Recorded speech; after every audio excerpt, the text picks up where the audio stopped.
Saya sempat merasa sedikit malu dengan kejadian itu. Maksud saya, sebenarnya ini adalah pertama kalinya saya benar-benar dihentikan, yaitu saat saya masuk ke kamar ratu. Seorang pria asing dalam keadaan mabuk berhasil menyusup ke kamar Ratu Elizabeth, dan sang ratu bahkan menawarinya sebatang rokok. Keluarga kerajaan ternyata pernah menerima sejumlah tamu yang mabuk berat dan mengejutkan. Mulai dari seorang putri yang terobsesi dengan merek whisky tertentu, hingga seorang putra mahkota yang minum alkohol dalam sebuah acara keluarga, lalu kembali dan menghabisi nyawa 9 kerabatnya. Apakah dia benar-benar mabuk? Dan mengapa banyak orang tidak percaya bahwa dialah pelakunya?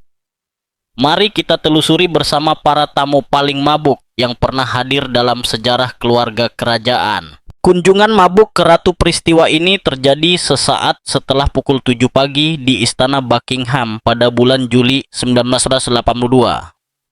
Kota di luar istana mulai terbangun. Pergantian giliran kerja staf sedang berlangsung. Di dalam istana semuanya seharusnya berjalan seperti biasa. Ini adalah jam paling tenang, waktu di mana tidak ada apapun yang seharusnya terjadi. Namun justru pada saat itulah sesuatu yang luar biasa terjadi. Michael Fagan, seorang dekorator pengangguran berusia 33 tahun, saat itu berada dalam pengaruh alkohol. Ia sedang marah, gelisah, dan pikirannya tidak jernih. Entah bagaimana caranya, ia berhasil melewati perimeter istana, memanjat pipa pembuangan, lalu masuk melalui jendela yang terbuka. Tidak ada sirene, tidak ada konfrontasi. Selama beberapa menit, ia berkeliaran sendirian di salah satu bangunan paling dijaga ketat di dunia. Ini bahkan bukan percobaan pertamanya. Beberapa minggu sebelumnya, ia sudah pernah masuk ke area istana dan sempat berada di dalam sebelum akhirnya tertangkap. Seharusnya kejadian itu menjadi peringatan serius.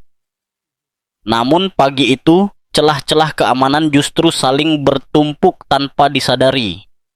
Sebuah alarm sempat berbunyi, tetapi tidak ditindaklanjuti.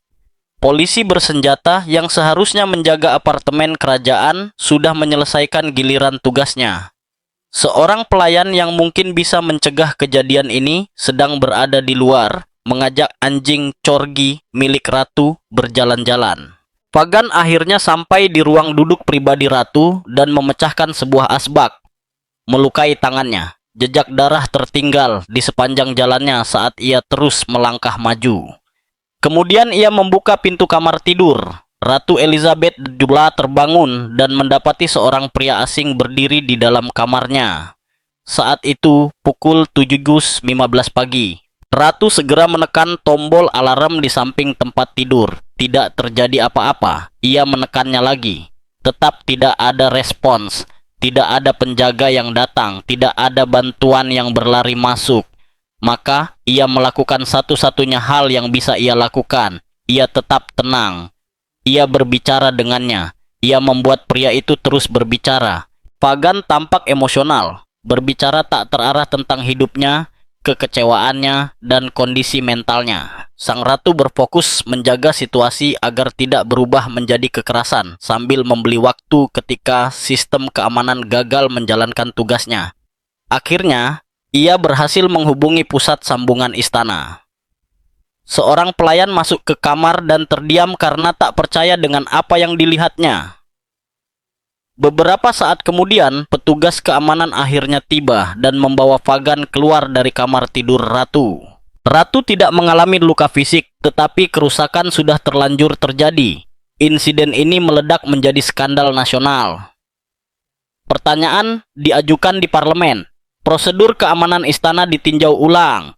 Perlindungan bersenjata di sekitar keluarga kerajaan diperketat secara signifikan pada tahun-tahun berikutnya. Namun ironisnya, kemampuan ratu untuk tetap tenang dan mengendalikan situasi dianggap luar biasa. Pada saat itu, menerobos masuk ke istana Buckingham bahkan belum dianggap sebagai tindak pidana serius. Fagan kemudian dibebaskan tanpa hukuman berat atas penyusupan tersebut, sebuah fakta yang semakin mengejutkan publik. Lebih dari 40 tahun kemudian, Kisah ini masih membuat banyak orang merinding karena betapa biasanya kegagalan tersebut. Iyalah. Tidak ada dalang jenius, tidak ada serangan terorganisir, hanya seorang pria, sebuah pipa pembuangan, dan rangkaian kelalaian kecil yang membawanya langsung ke kamar tidur ratu. Dan pada saat itu, bukan sistem yang bertahan, melainkan dirinya. Namun jika seorang pria mabuk bisa dengan mudah memasuki kamar tidur ratu, bagaimana dengan anggota keluarga kerajaan lain yang kebiasaan minumnya jauh lebih legendaris? Putri Margaret dikenal sangat terobsesi dengan satu jenis whisky. Jika ada gelar tidak resmi untuk bangsawan dengan kebiasaan minum paling ekstrem dalam sejarah modern Inggris, maka gelar itu hampir pasti milik Putri Margaret. Bukan secara diam-diam, bukan dengan halus, dan jelas bukan tanpa disengaja. Saat ia memasuki usia paruh baya, reputasinya sudah menjadi legenda. Dibicarakan di kalangan tuan rumah, editor, dan tokoh masyarakat yang dengan cepat belajar bahwa menghabiskan malam bersama adik ratu tidak pernah mengikuti ritme waktu yang normal. Pada tahun 1970-an dan 1980-an, hubungan Margaret dengan alkohol sama sekali tidak disembunyikan.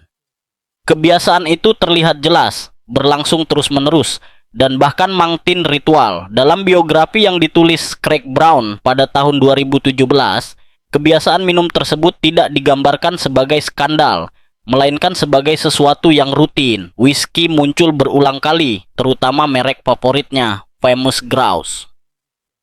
Minuman itu hadir di sela-sela pertunjukan teater, selama jam makan siang yang panjang, bahkan di tepi kolam renang di Mystic, di mana para staf dan teman-temannya memahami bahwa formalitas tidak pernah berhenti hanya karena sedang bersantai. Minum alkohol hanyalah bagian dari ritme hidupnya. Kesetiaannya pada merek tertentu bahkan menjadi ujian tersendiri.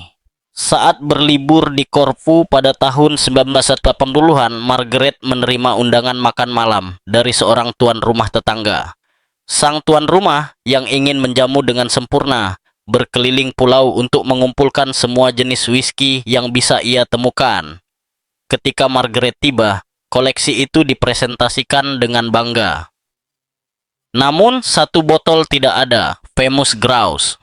Margaret menolak semua pilihan lain, kehilangan minat pada momen tersebut, dan bersikap seolah percakapan itu telah berakhir. Baginya, keputusan itu bukan sesuatu yang dramatis. Itu sudah final.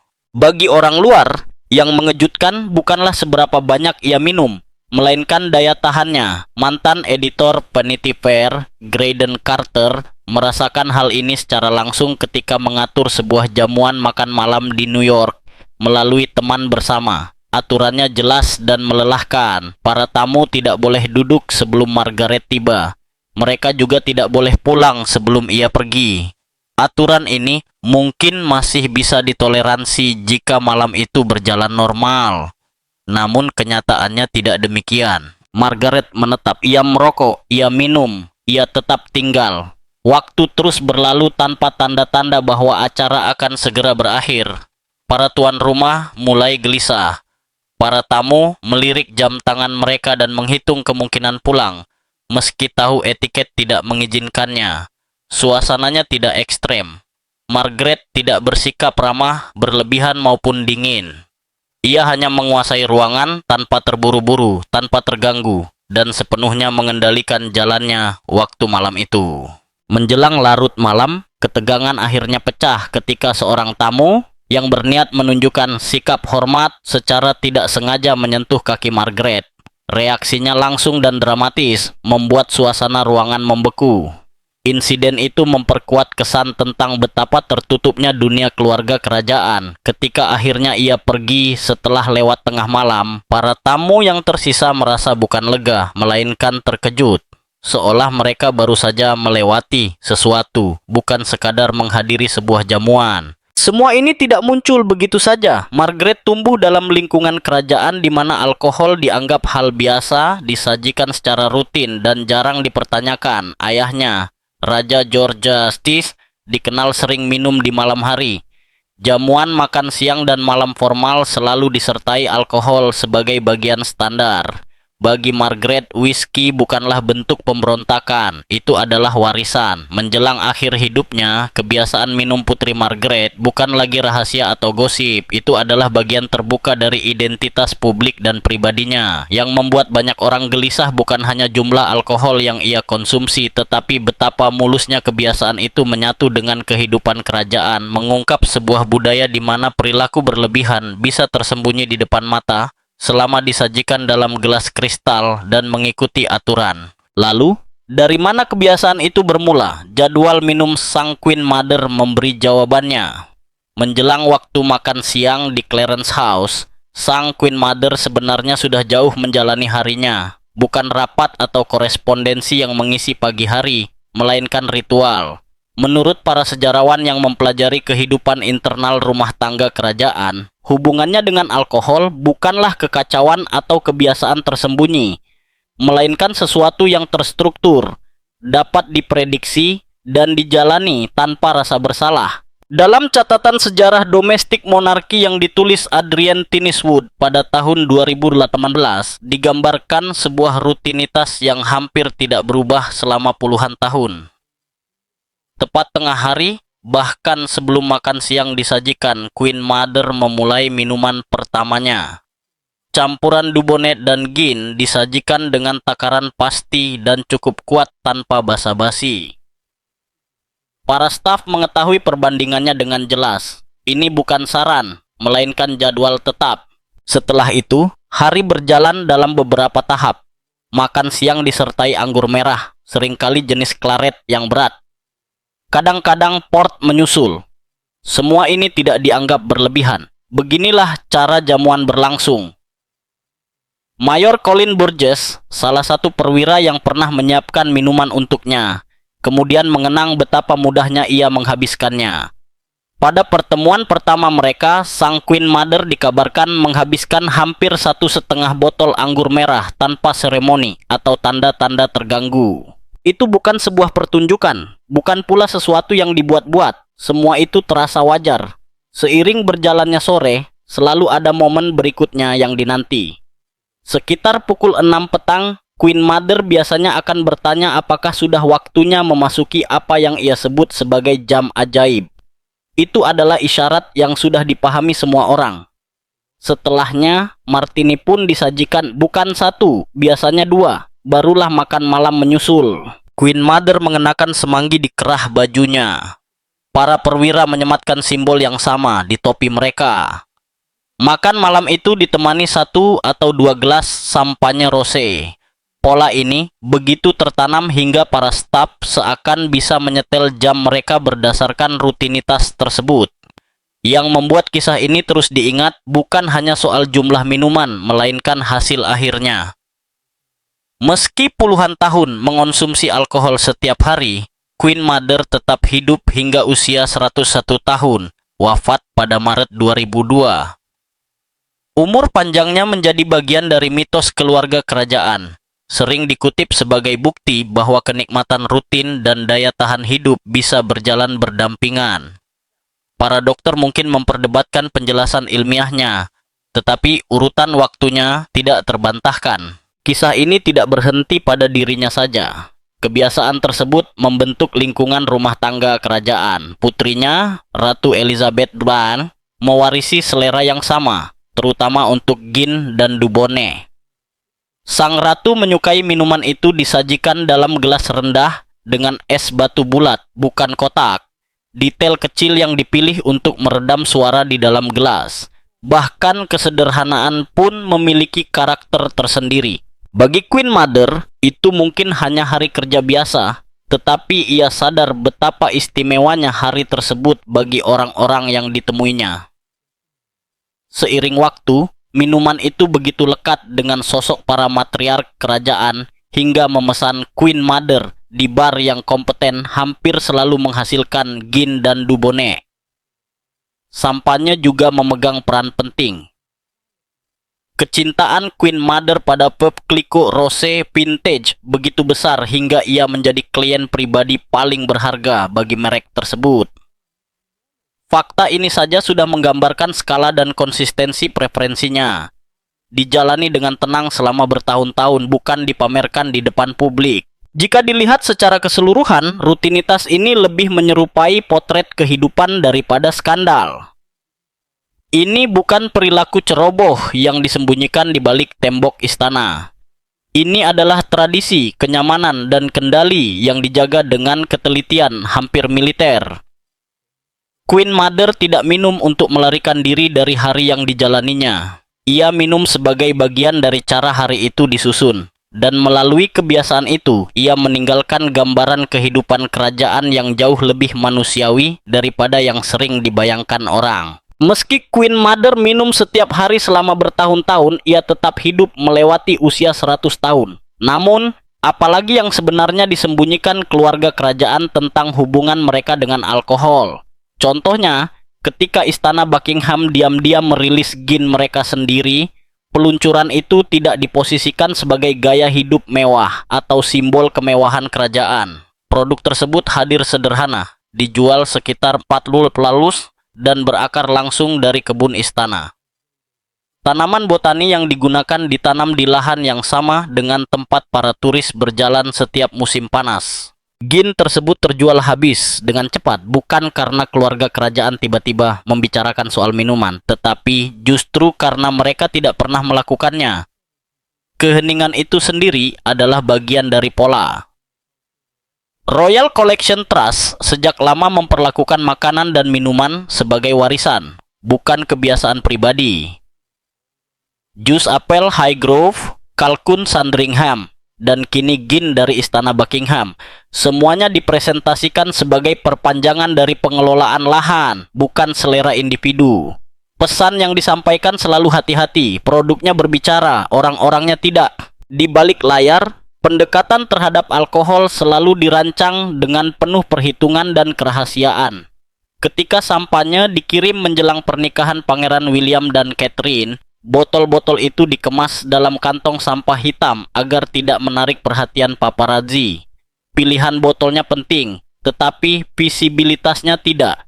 Prinsip kehati-hatian yang sama juga berlaku untuk pengelolaan koleksi minuman kerajaan. Koleksi anggur dan minuman keras yang tersebar di berbagai kediaman kerajaan diperkirakan bernilai sekitar 2 juta pound. Koleksi ini diawasi oleh Clerk of the Royal Cellars, sebuah posisi yang secara historis berkaitan dengan Barry Bros and Rudd, pedagang anggur dan minuman keras tertua di Inggris. Tugasnya mencakup pemilihan, penyimpanan, dan perawatan anggur untuk jamuan kenegaraan. Semuanya dijalankan dengan presisi, tanpa sorotan, dan tanpa sensasi. Untuk konsumsi pribadi maupun acara resmi, apa yang dipilih tetap bersifat private. Apa yang dituangkan jarang sekali dibicarakan. Meski begitu, beberapa pola tetap terlihat.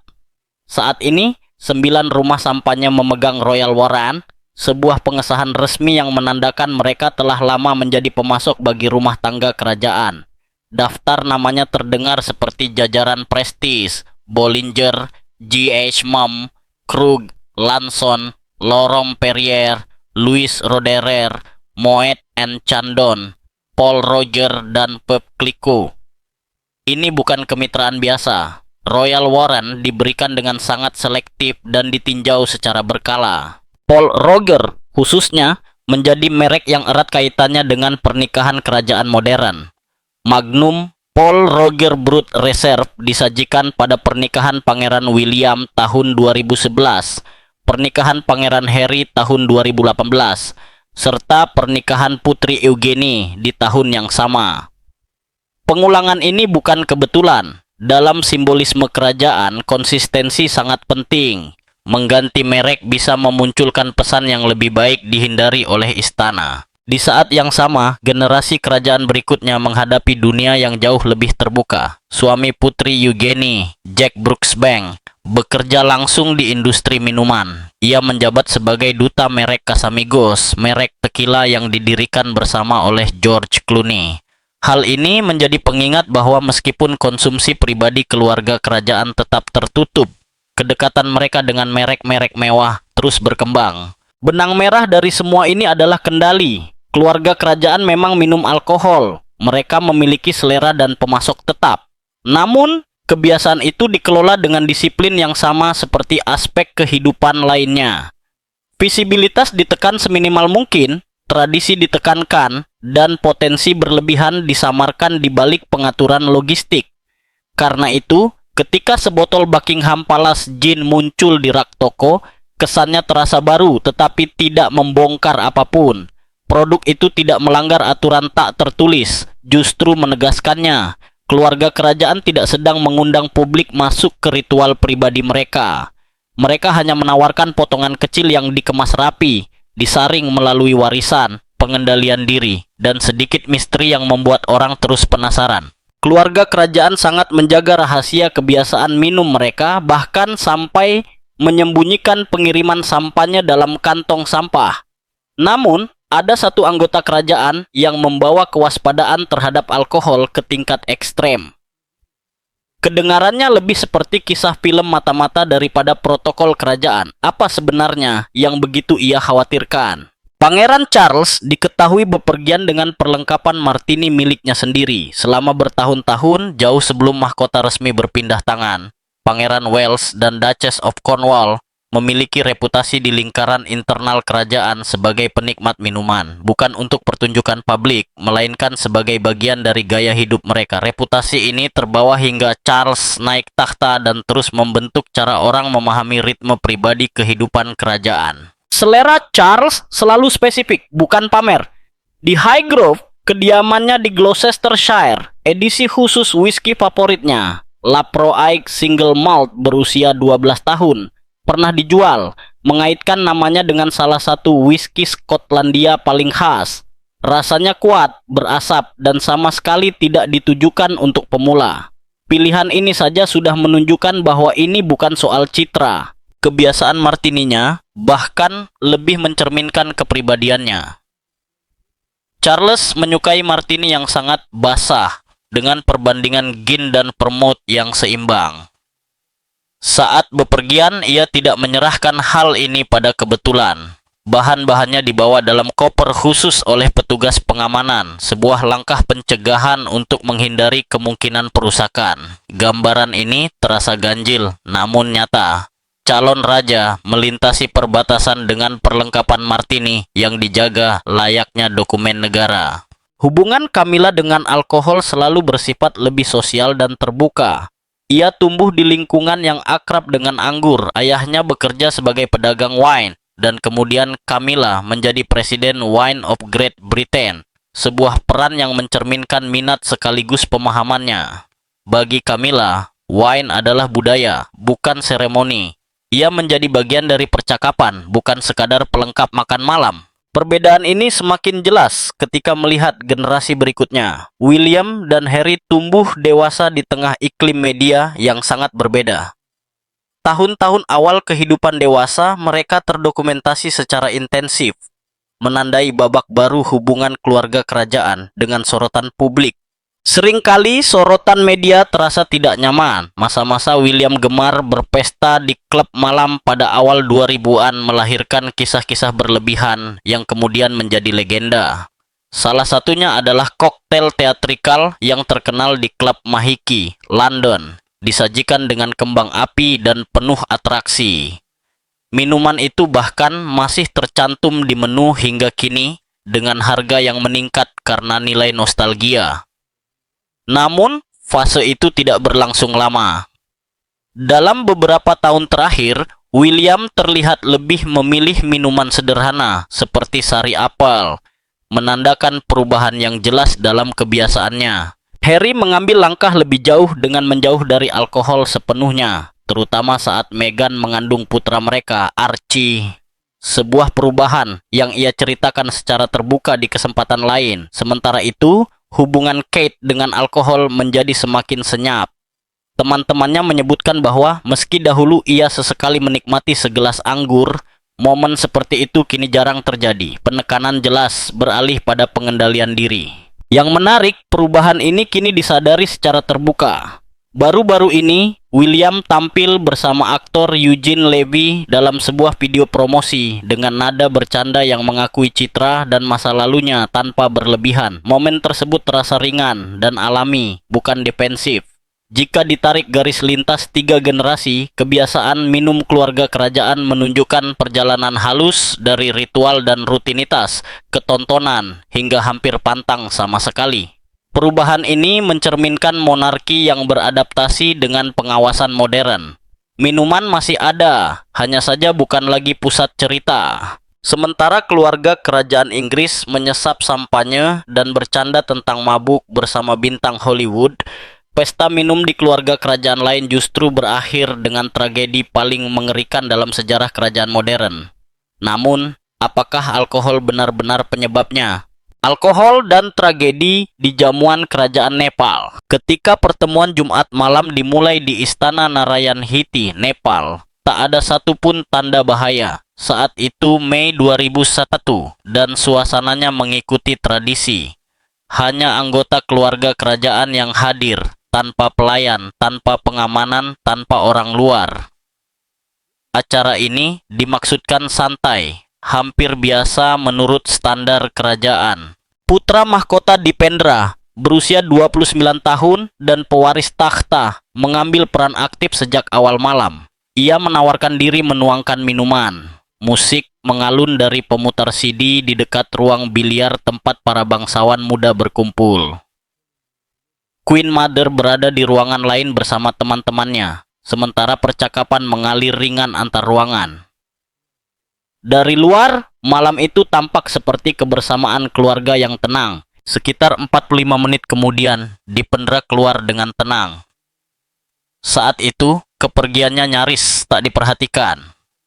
Sebagian orang kemudian mengatakan ia tampak sangat mabuk dan diantar ke kamarnya. Namun, yang lain membantah.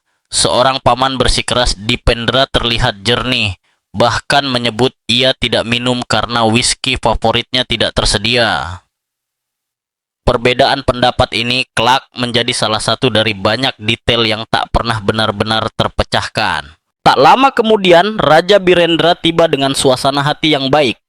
Ia dilaporkan hanya meminum minuman ringan. Ia bergabung dalam percakapan dengan mudah, berbincang santai dengan para kerabat tentang kesehatan dan hal-hal sehari-hari. Tidak ada tanda ketegangan atau urgensi. Suasana, menurut semua kesaksian, tetap tenang. Lalu Dipendra kembali.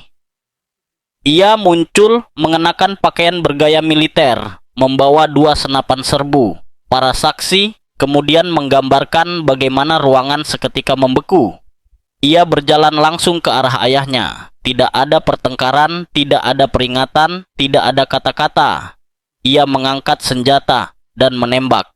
Raja sempat tetap berdiri sesaat, tampak terluka parah. Sebelum perlahan jatuh ke lantai, darah menyebar di bahunya. Barulah saat itu kenyataan mulai disadari. Kepanikan pun pecah, namun sudah terlambat. Apa yang terjadi selanjutnya berlangsung hanya beberapa menit, tetapi mengubah nasib sebuah bangsa.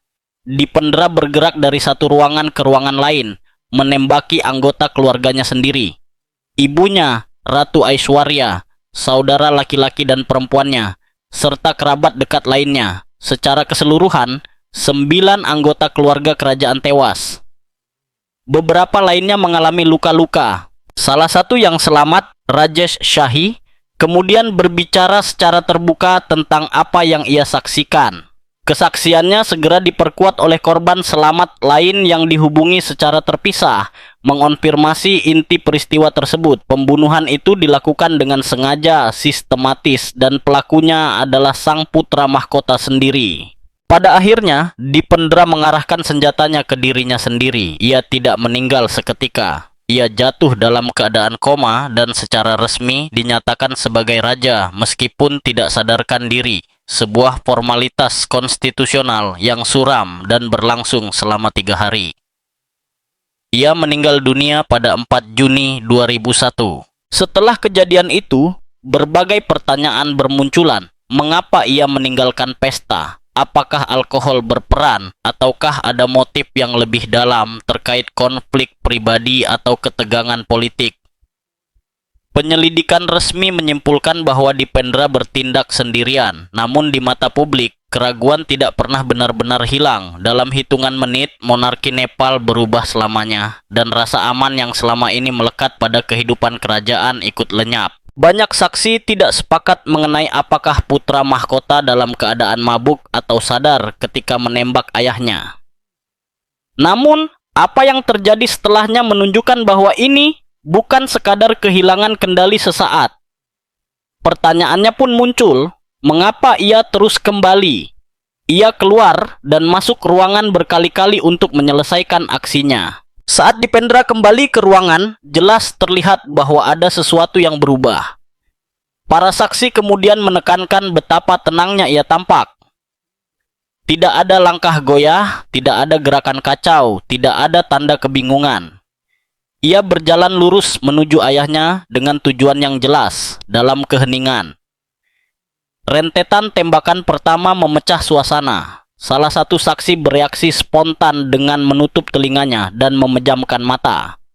Ketika ia membuka mata kembali, Raja masih berdiri dengan ekspresi yang belum langsung terbaca sebagai rasa sakit. Lalu tubuhnya mulai condong dan perlahan jatuh ke lantai. Darah mengalir di bahunya, tetapi orang-orang di sekitarnya belum sepenuhnya percaya bahwa luka itu mematikan. Rajesh Shahi, seorang dokter sekaligus anggota keluarga, segera berlari mendekat untuk menolong sang raja.